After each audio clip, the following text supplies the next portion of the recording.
एकदा मी हॉटेलमध्ये चहा पित होतो आणि बराच वेळ जरा माझ्या मित्राची वाट बघत म्हणून बसलो होतो.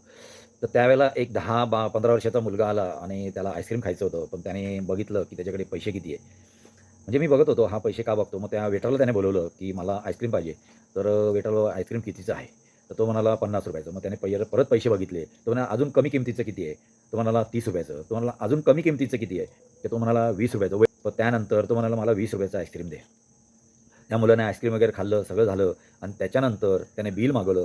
बिल दिल्यानंतर त्या मुलाने त्याला ₹10 ची टिप ठेवली.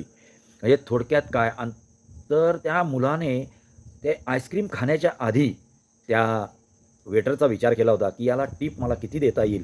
त्याच्याकडे ₹30 होते आणि त्याने त्यावेळेला ₹20चं आईस्क्रीम खाल्लं आणि त्याला ₹10ची टिप दिली. म्हणजे थोडक्यात काय तर त्या मुलाने आधी त्या वेटरचा विचार केला होता.